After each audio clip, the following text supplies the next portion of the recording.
Hello everybody, welcome back to my channel education panacea. My name is Bhanu Pratap. So guys, जो last video मैंने आपके साथ बनाई थी उसके अंदर मैंने आपके साथ पार्ट 1 डिस्कस किया था सीआरपीसी का, जिसके अंदर मैंने आपके साथ डेफिनेशंस डिस्कस किए थे कई सारे, जैसे कि कंप्लेंट क्या होती है, बेलेबल ऑफेंसेस क्या होते हैं, कॉग्निजेबल ऑफेंसेस क्या होते हैं।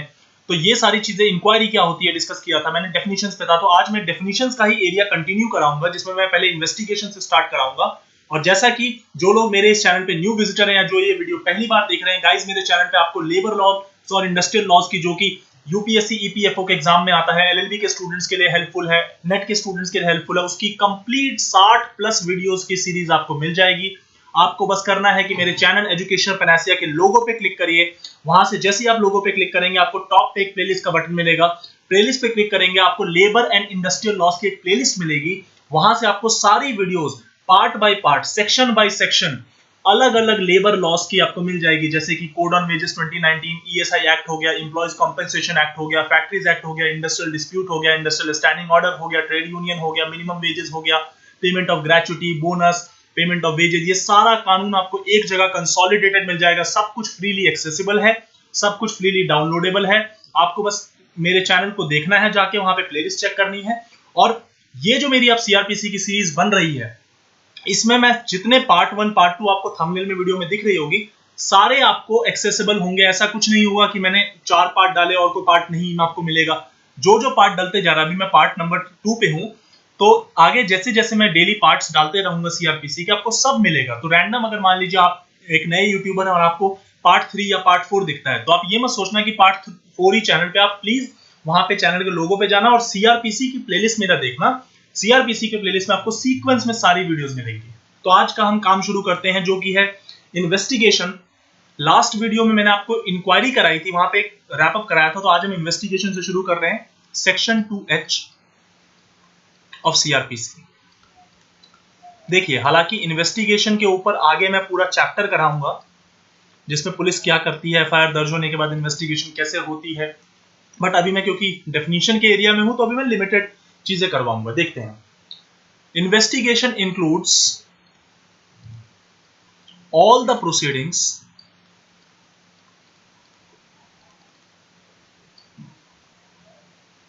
for the collection of evidence under this code, for the collection of evidence, for the collection of evidence। देखिए, यहां पे इन्वेस्टिगेशन का पर्पस डिफाइन कर दिया गया है, for the collection of evidence. चलिए आगे बढ़ते हैं। Conducted by a police officer, now that is important over here, conducted by a police officer। Inquiry conduct करता है मजिस्ट्रेट, इन्वेस्टिगेशन कंडक्ट करती है पुलिस ऑफिसर। भले ही मजिस्ट्रेट ने ऑर्डर किया हो पुलिस ऑफिसर को इन्वेस्टिगेशन करने का, लेकिन at the end of the day the investigation is conducted by a police officer और any person other than a magistrate. क्योंकि मजिस्ट्रेट आपकी जो इन्वेस्टिगेशन उसको कंडक्ट नहीं करता, इसीलिए लॉ के अंदर हमने पहले से एक चीज मेंशन कर रखी है कि मजिस्ट्रेट इंक्वायरी करेगा, मजिस्ट्रेट आपका इन्वेस्टिगेशन कंडक्ट नहीं करेगा। Who is authorised bye magistrate, who is authorised bye magistrate, who is authorised bye magistrate in that behalf. ठीक है, तो अब इस डेफिनेशन को धीरे धीरे हम बाइफरकेट करते हैं और आपको समझाने की कोशिश करता हूं। देखिए, हम बात करते हैं कॉग्निजेबल ऑफेंसेस की। सबसे पहले कॉग्निजेबल ऑफेंसेस वो ऑफेंसेस होते हैं जिसमें पुलिस वाला, जो पुलिस ऑफिसर होता है, आपको बिना वारंट के अरेस्ट कर सकता है। आपको मैंने लास्ट वीडियो में बताया, पार्ट 1 में, अगर नहीं देखी है तो आप मेरे सीआरपीसी की प्लेलिस्ट चैनल से देख सकते हैं। कॉग्निजेबल ऑफेंसेस जो ज्यादा ग्रेव नेचर के, हार्मफुल नेचर के ऑफेंसेस होते हैं, जैसे आपका मर्डर हो गया, किडनैपिंग हो गई, रॉबरी हो गई, रेप हो गया आपका, तो ये सारी चीजें जो है ना, ये काफी ग्रीवियस ऑफेंसेस हैं। तो इस केस में होता क्या है कि जब कभी भी एफआईआर दर्ज होती है, एफआईआर कभी भी जब दर्ज होती है सेक्शन 154 के अंदर, तो उसके बाद पुलिस इन्वेस्टिगेशन प्रोसीड कर देती है।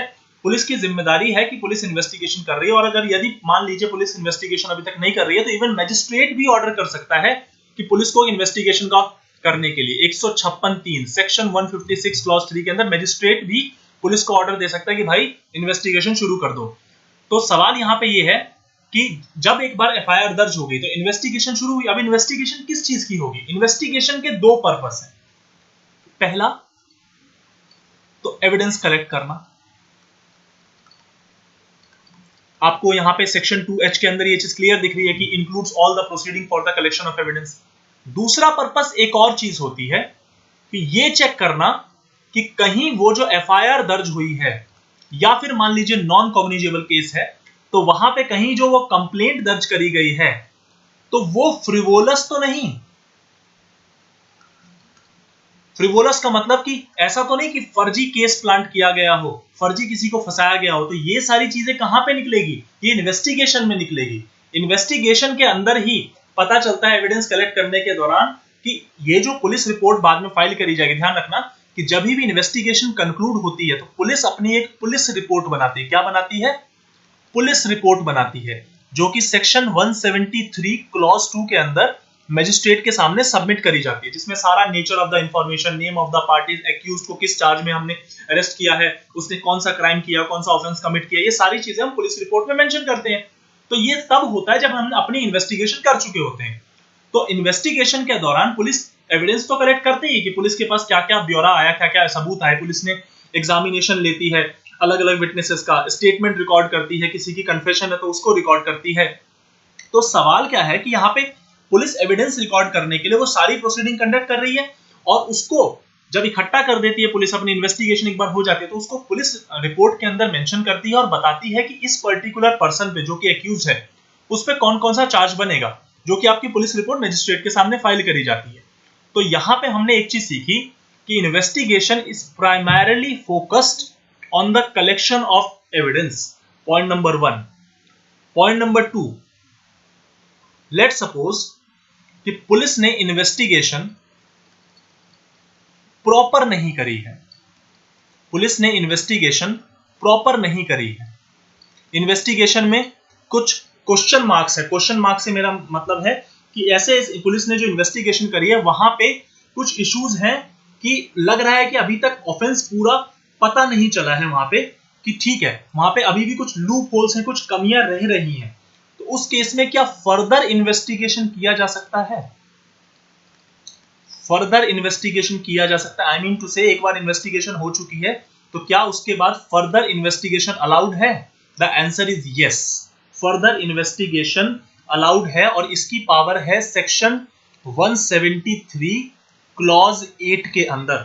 मगर ये चीज ध्यान रखना कि ये जो फर्दर जो आपका इन्वेस्टिगेशन है ये ऑर्डर कौन करेगा? ये मजिस्ट्रेट करेगा। सेक्शन 173 क्लॉज 8 के अंदर फर्दर इन्वेस्टिगेशन की भी पावर दी गई है और उस केस में मजिस्ट्रेट फर्दर इन्वेस्टिगेशन कर सकता है। ये चीज आपको ध्यान रखनी है। अब यहां पे सवाल आता है कि क्या इन्वेस्टिगेशन हमेशा पुलिस ऑफिसर ही करेगा? तो द आंसर इज नो।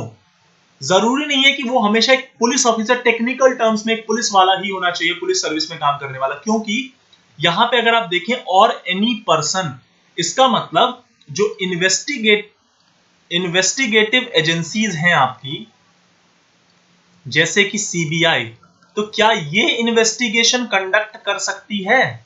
क्या ये इन्वेस्टिगेशन कंडक्ट कर सकती है? द आंसर इज यस, ये भी इन्वेस्टिगेशन कंडक्ट कर सकती है। तो ये आपका इन्वेस्टिगेशन की डेफिनेशन को मैंने बाइफरकेट कर दिया। और एक चीज आपको दिमाग में बिठा लेनी है, magistrate can order for the investigation, magistrate will not do the investigation. क्या बोला मैंने? Magistrate can order for the investigation, magistrate can not do the investigation. Magistrate खुद से इन्वेस्टिगेशन नहीं करेगा, मैजिस्ट्रेट ऑर्डर जरूर पास कर सकता है। लेट सपोज फर्दर इन्वेस्टिगेशन की मैंने बात करी 173(8) के अंदर या फिर 156(3) के अंदर मैजिस्ट्रेट के पास पावर होती है।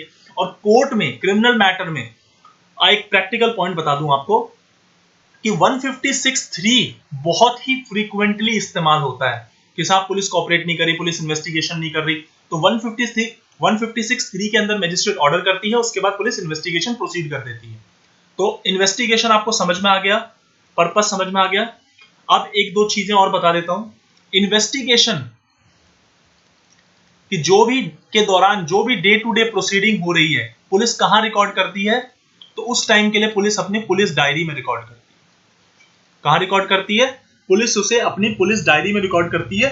कब के दौरान? जब इन्वेस्टिगेशन की प्रोसीडिंग चल रही है, जो भी पुलिस ऑफिसर कर रहा है, तो जो भी डे टू डे प्रोसीडिंग हो रही है तो उसको पुलिस अपनी डायरी में रिकॉर्ड करती है। दूसरी चीज कि जो भी विटनेस के स्टेटमेंट है जो इन्वेस्टिगेशन के दौरान लिए गए, सेक्शन 161 के अंदर सेक्शन 161 के अंदर आपके स्टेटमेंट रिकॉर्ड करे जाते हैं विटनेस के। तो वो जो विटनेस के स्टेटमेंट रिकॉर्ड हुए इन्वेस्टिगेशन के दौरान, उसको भी हम उस केस डायरी में, जिसको हम पुलिस डायरी बोल सकते हैं, उस केस डायरी के अंदर हम उसको इंसर्ट करते हैं।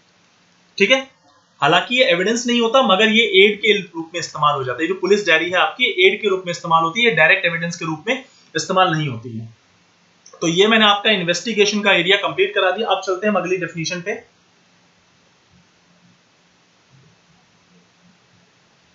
अब बीच में एक दो चीजें मैं छुड़वा दूंगा क्योंकि उतनी इंपॉर्टेंट नहीं है, वो मैं जब आपको एरिया कराऊंगा वो वाला चैप्टर, उसके साथ ही समझा दूंगा। Section 2I, judicial proceeding.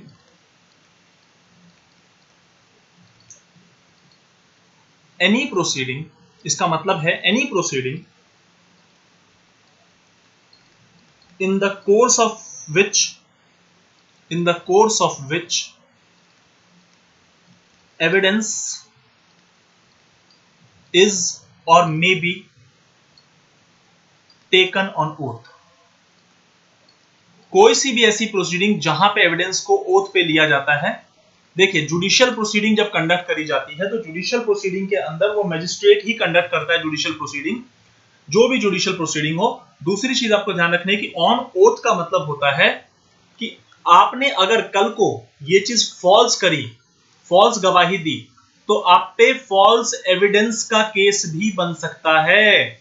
False evidence देने का केस भी बन सकता है, उसके लिए अलग से एक एप्लीकेशन दी जाती है। इवन कि कई बार क्या होता है कि अगर आप मान लीजिए किसी प्रोसीडिंग के दौरान झूठ बोल देते हैं, झूठी गवाही आपने दे दी, तो आप पे अलग से एक एप्लीकेशन देके मजिस्ट्रेट के सामने आप पे एक अलग केस चलता है 340 के अंदर, सेक्शन 340 के अंदर सीआरपीसी में। तो ये चीज ध्यान रखना, ऑन ओथ का मतलब होता है कि आप उसकी एफिडेविट फाइल करते हैं कि हाँ जो मैं बोल रहा हूं, जो सब मैंने अभी स्टेटमेंट दिया है वो सब मैं ऑन ओथ दे रहा हूं। अब अगली definition,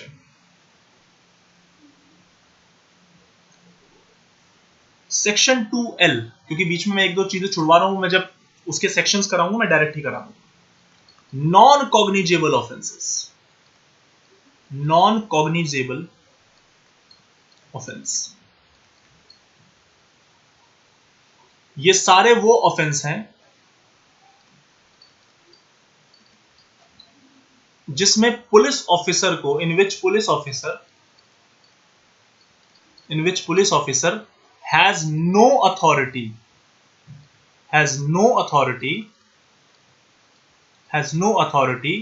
to arrest without warrant. Cognizable में अगर आपको याद हो तो विदाउट वारंट भी अरेस्ट कर सकते थे, मगर नॉन कॉग्निजेबल में विदाउट वारंट आप अरेस्ट नहीं कर सकते। ये चीज ध्यान रखना। कॉग्निजेबल और नॉन कॉग्निजेबल में जो सबसे प्राइमरी डिफरेंस है, हालांकि इसका कोई सेट पैरामीटर रूल नहीं है आपके सीआरपीसी के अंदर मेंशन, बट ये जरूर है कि जो ग्रेव ऑफेंसेस है मैक्सिमम केसेस में, उनको हमने कॉग्निजेबल की कैटेगरी में डाला हुआ है।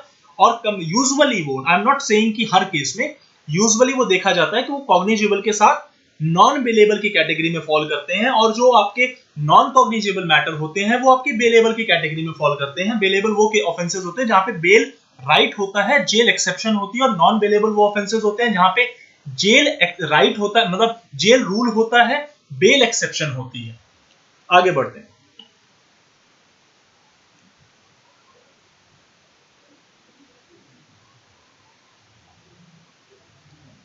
सेक्शन 2O, इसका इस्तेमाल आगे होगा काफी बार। ये वर्ड जो है इसका काफी जगह इस्तेमाल होगा। Officer in charge of a police station, इसका मतलब क्या है? क्योंकि इन्वेस्टिगेशन जो कंडक्ट करी जाती है वो यही कंडक्ट कराता है, इसीलिए इस शब्द को यहां पे इस्तेमाल किया गया है। देखिए,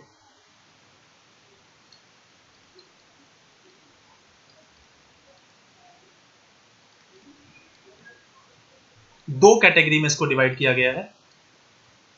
पहला,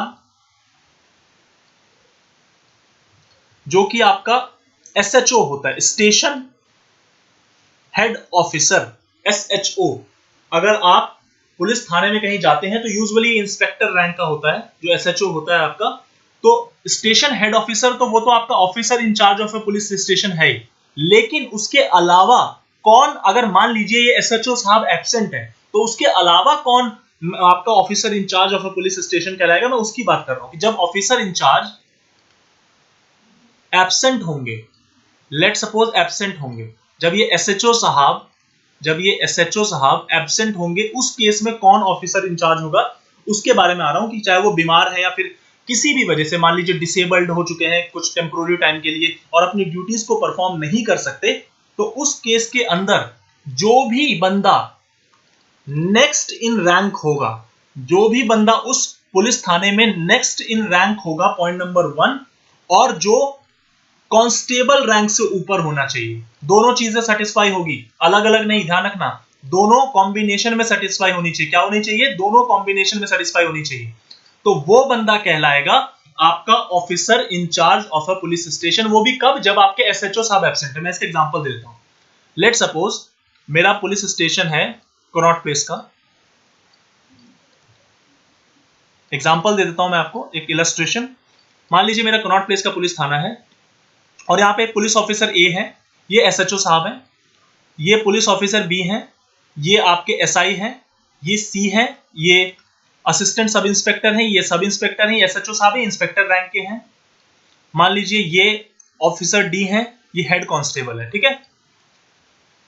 ए जो है इनकी तबीयत खराब हो गई, इनकी तबीयत खराब होने की वजह से ये 1 हफ्ते 10 दिन अब नहीं आएंगे। तो ये तो हमारे ऑफिसर इंचार्ज थे थाने के, अब क्योंकि ये अवेलेबल नहीं है तो जो नेक्स्ट इन रैंक है पॉइंट नंबर 1 और जो कि कांस्टेबल रैंक से ऊपर हो, वो हमारा एसएचओ कहलाएगा, या फिर हम यूं कहे सीआरपीसी के लैंग्वेज में तो officer incharge of a police station, वो हमारा कहलाएगा। तो जो ऑफिसर बी हैं ये फॉर द टाइम बिंग हमारे ऑफिसर इंचार्ज कहलाएंगे। इवन की अगर मान लीजिए बी भी अवेलेबल नहीं है तो जो सी है वो हमारे ऑफिसर इंचार्ज कहलाएंगे। तो लॉजिक आपको समझ में आ गया कि ऑफिसर इंचार्ज अगर आपको बनना है तो जो नेक्स्ट इन रैंक है और जो कांस्टेबल की रैंक से ऊपर है, ध्यान रखना, कांस्टेबल रैंक का बंदा आप उसको ऑफिसर इंचार्ज नहीं बना सकते और यूजुअली ऐसा होता भी नहीं है। अगली definition,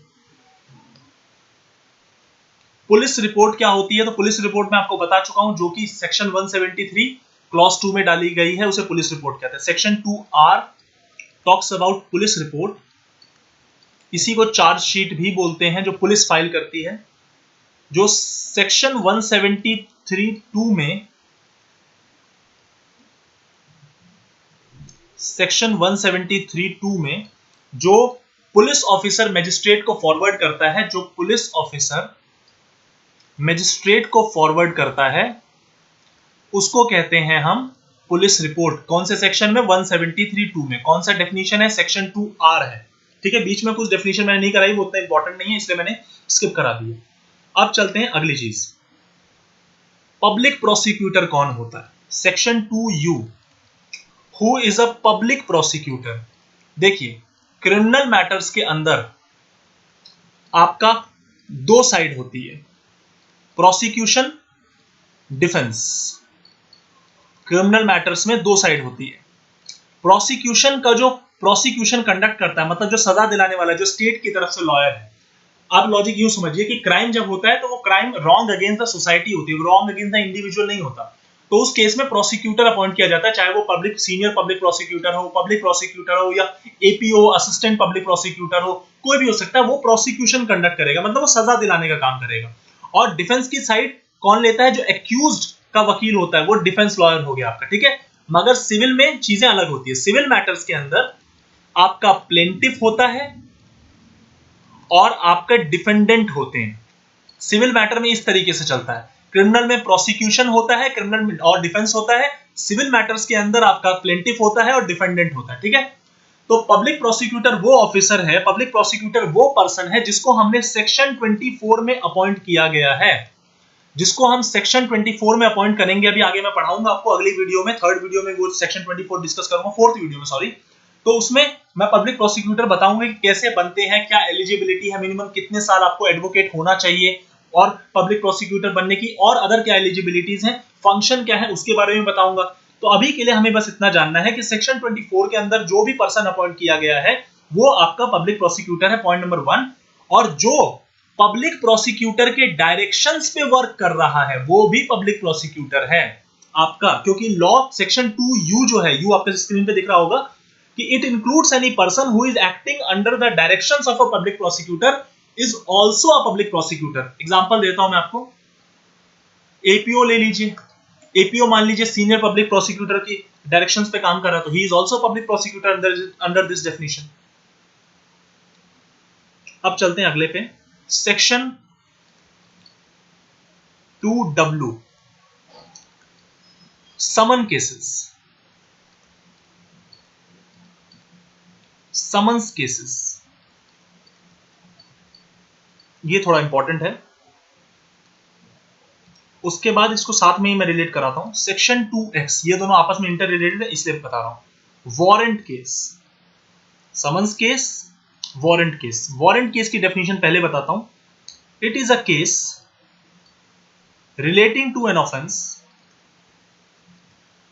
relating to an offense punishable with death, punishable with death, punishable with death,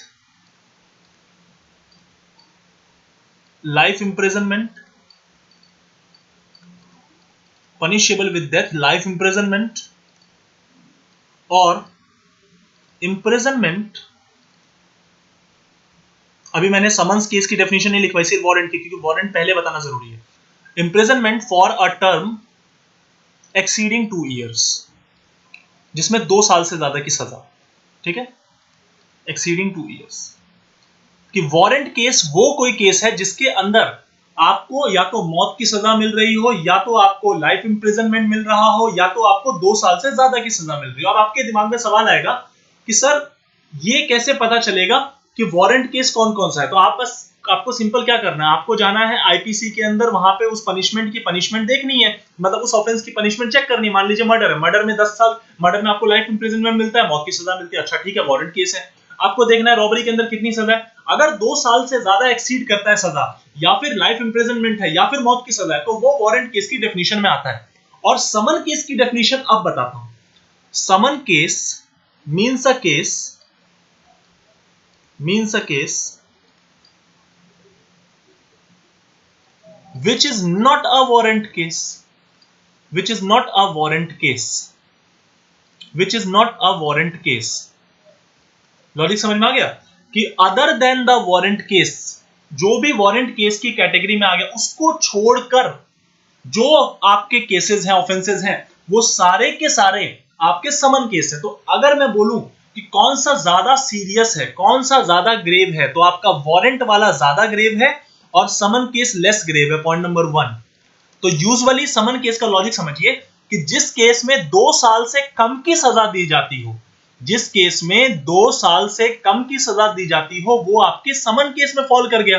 क्योंकि वारंट केस में क्या क्या फॉल किया, 2 साल से ज्यादा की सजा, मौत की सजा और उम्र कैद। तो अगर 2 साल से कम की सजा है तो वो समन केस में फॉल कर जाता है। और ध्यान रखना, समन केस के ट्रायल का जो प्रोसेस है और वारंट केस के ट्रायल का प्रोसेस है वो अलग अलग है, दोनों का सिस्टम अलग है, इसीलिए दोनों की कैटेगरी को भी अलग किया गया है। अब मैं इसका फर्क बताता हूं कैसे।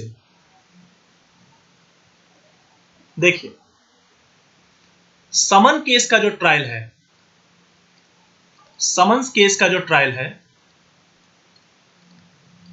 वो सेक्शन 251 से लेकर 259 तक है, पॉइंट नंबर 1। ये चैप्टर नंबर 20 है आपकी सीआरपीसी, समन केस का ट्रायल।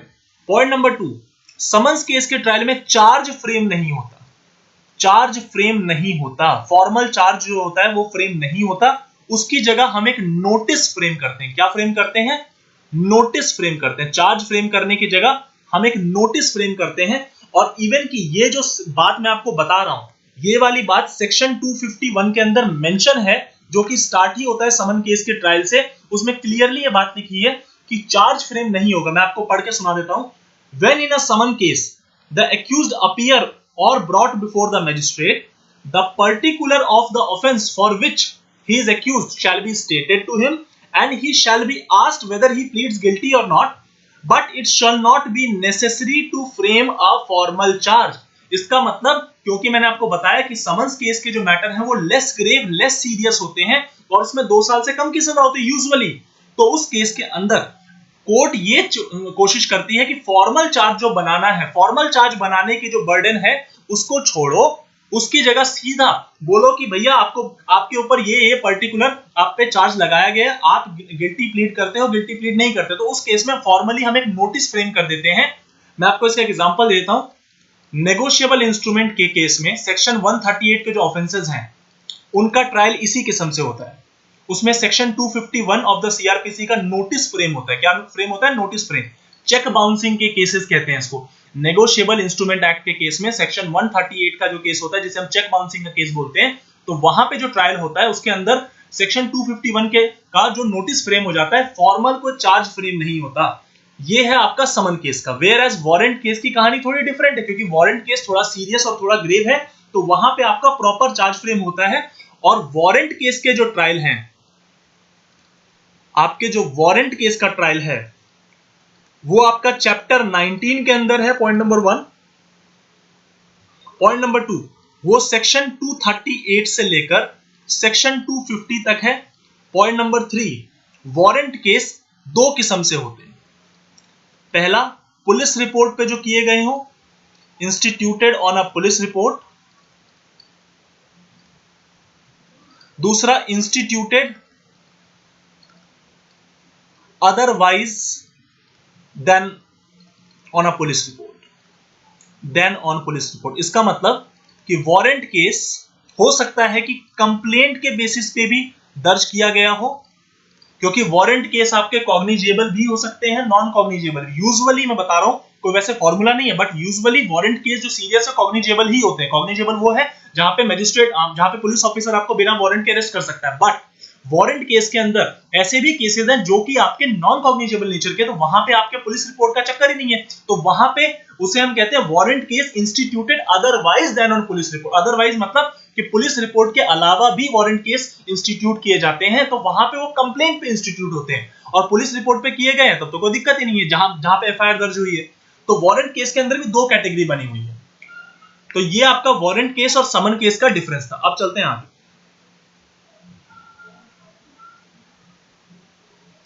लास्ट डेफिनेशन आज की मुझे करानी है, सेक्शन 2WA। ये वाली डेफिनेशन 2009 की अमेंडमेंट में, जो सीआरपीसी की अमेंडमेंट हुई थी, उसके अंदर हमने डाली थी। ये डेफिनेशन है आपकी विक्टिम की। क्यों विक्टिम का इंपॉर्टेंट है? क्योंकि सीआरपीसी के अंदर विक्टिम कॉम्पेंसेशन स्कीम की बात है। सेक्शन 357 और 357A ये बातें करता है कि विक्टिम को कॉम्पेंसेशन का पैसा मिलना चाहिए। विक्टिम को जो भी उसको लॉस हुआ है, इंजरी, उसका पैसा उसे मिलना चाहिए। तो इसीलिए विक्टिम का यहां पे जिक्र किया गया है कि विक्टिम वो पर्सन है who has suffered loss or injury by the act or omission of accused के किसी एक्शन की वजह से या उसके किसी ओमिशन की वजह से जो सफरेंस हुई है वो विक्टिम को हुई है। विक्टिम जो इंजरी हुई है, जिस बंदे को वो इंजरी हुई है, वो आपका विक्टिम की डेफिनेशन में आता है। Point number 1। पॉइंट नंबर 2, कि जो गार्जियन है या जो भी लीगल एयर है, जो भी गार्जियन है या जो भी लीगल एयर है, कानूनी उत्तराधिकारी, वो भी इस डेफिनेशन में इंक्लूडेड है। क्या है? इंक्लूडेड है। क्लियरली ये चीज मेंशन है कि the expression victim includes his और हर गार्जियन और द लीगल एयर। तो ये आपकी सेक्शन 2WA की डेफिनेशन थी, जिसके साथ आपका जो डेफिनेशन का एरिया है वो फिनिश हो चुका है। तो अगली वीडियो जो आपकी सीआरपीसी पे बनेगी वो मैं सेक्शन 3 से कराऊंगा, जिसके अंदर मैं आपको आगे बहुत सारी चीजें बताऊंगा कि मजिस्ट्रेट की क्या हिरार्की है, कोर्ट्स की क्या हिरार्की है, मजिस्ट्रेट की क्या पावर है, कौन कितना फाइन चार्ज कर सकता है, पब्लिक प्रोसिक्यूटर्स क्या होते हैं। ये सारी चीजें आपको अगली वीडियो में, 3rd 4th वीडियो में कराई जाएंगी। तो thank you so much guys for giving your precious time to me. Thank you very much. और जिन लोगों को अभी ये वीडियो मेरी पसंद आई, तो प्लीज गाइस वीडियो को लाइक जरूर करें और कुछ ना कुछ कमेंट कर दे, अपना फीडबैक जरूर दें मुझे, ताकि मुझे ऐसे ही मोटिवेशन मिलते रहे और नए नए कंटेंट आपके लिए लाने के लिए। तो thank you so much guys for giving your precious time to me. Thank you so much.